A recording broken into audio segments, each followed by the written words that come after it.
I'm Kayla Moore, and welcome to my attic, where I talk about the internet's dark curiosities. I'm sitting here with my co-host today, Gordy, because this story is a doozy. So last week, Netflix released their movie Hitman, starring Glenn Powell as fake hitman Gary Johnson. But I'm about to open a can of worms for you, because did you know that Gary Johnson was a real person? And his story wasn't all cutesy and sexy and fun like it is in the movie. No, the real Gary Johnson stopped over 70 people from having someone they knew killed. We're talking husbands that wanted their families killed so they could start over, teen boys that wanted their crushes' boyfriends killed, and he even met with a woman who wanted her disabled husband killed so she could stop taking care of him and cash in on his family's wealth. So, in spirit of the movie coming out, I want to run through what's fact and what's fiction in it. And get ready because it's gonna get dark. But before we get into it, if you have a dark curiosity, you should like this video, subscribe to this channel, and hit the notification bell so you never miss a dark video of my creation. So let's talk about the world of the movie first. The movie takes place in a present-day New Orleans and focuses on a divorced community college professor who becomes the most sought-after fake hitman in the area. So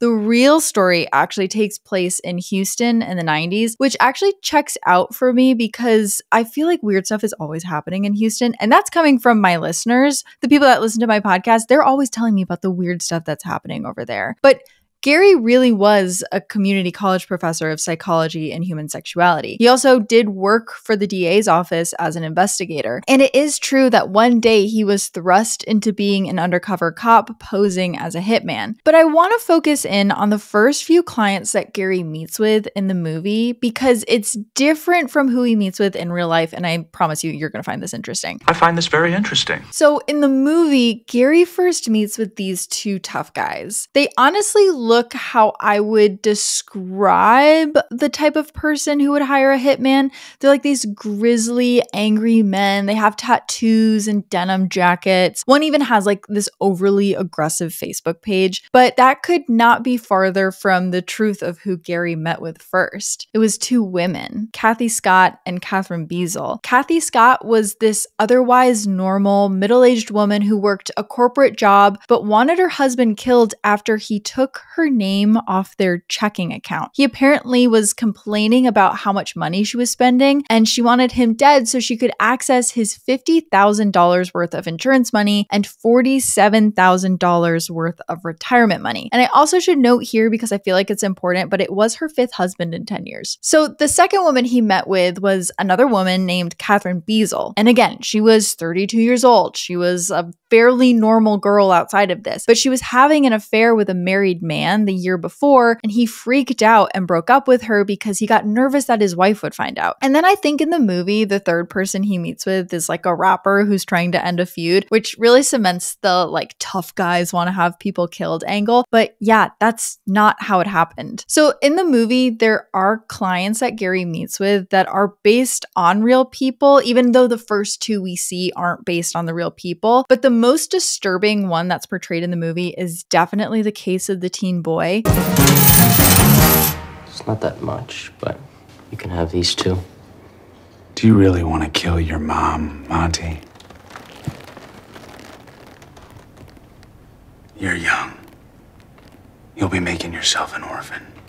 That's the point. And the kid gets arrested eventually, but we hear Gary complain that the only punishment the kid got was probation for the crime. And this is actually based on a very real case. It's the case of Sean Quinn, a 17-year-old boy that did meet with Gary, not to kill his mother though. It was to kill the boyfriend of a girl he liked at school. He offered Gary some Atari games to do it. Remember, this was the 1990s. This is Atari. $5, and told Gary that if he didn't take the toll road, that should be enough money. And Sean did eventually get arrested, but his punishment was probation, a $500 fine, and a promise to cut his video game habit from 8 hours a day to just 90 minutes. So I want to also talk about the character of Madison for a bit, because we can't talk about this movie without talking about the other major character, who's played by Adria Arjona, because she is also based on a real encounter that Gary had. So far I've told you about like bad people who wanted to have someone killed for selfish reasons, like money basically. Well, this case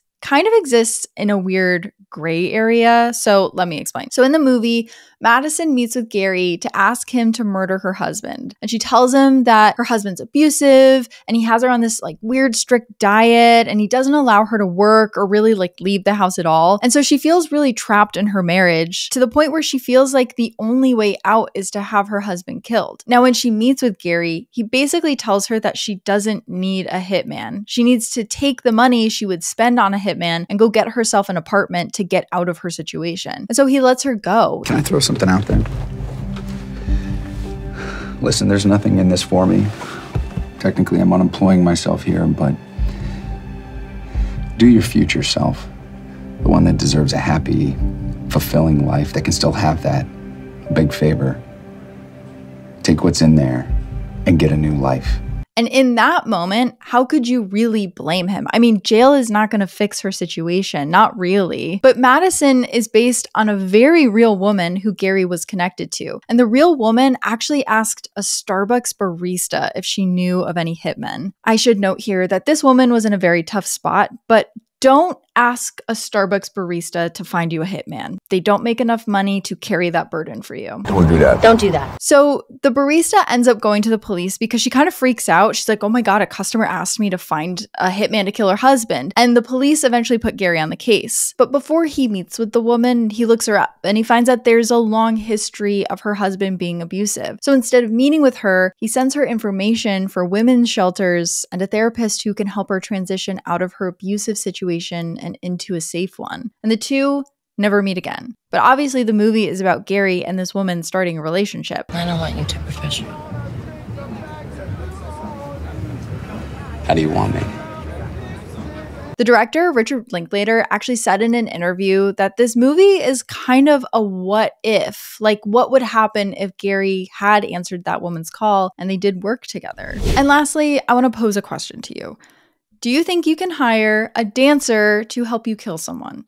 The answer is no. Stop asking service workers if they can do that for you. Stop doing that! And yet, people try to do this. So there's a brief scene in the movie where a man does ask a dancer if she could help him find a hitman. And he assumes this because she dances, therefore she must know a bunch of sketchy people who would be willing to kill someone for money. But in the next scene, we see that she's calling the police and she's not going to help him find a hitman. This is also, would you believe it, based on a real case that Gary encountered. But that says so much about the type of people that were hiring Gary. They were privileged, middle to upper middle class people who figured anyone with a criminal background or in a job where they might meet sketchy people was willing to help them kill someone. They were so divorced from reality that they didn't think of these people as having empathy or emotions. They just figured all of them were fine with murder. And that kind of leads me to my next point, which is that there's a line in the film where Gary says, hitmen don't exist. And he claims that everything we think we know about hitmen is from movies and Hollywood. And that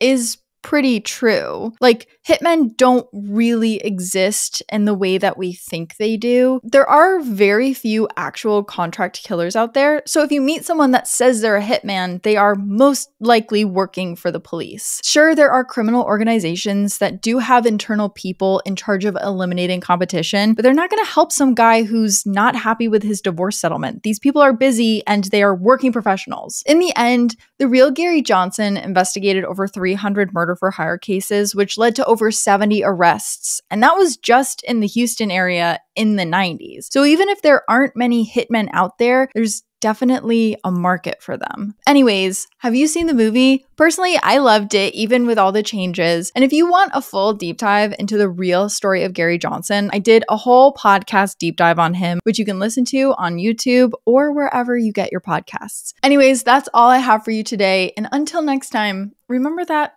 all pie is good pie. Gordy, do you want some pie? It's good. No, Gordy, try it. Ooh.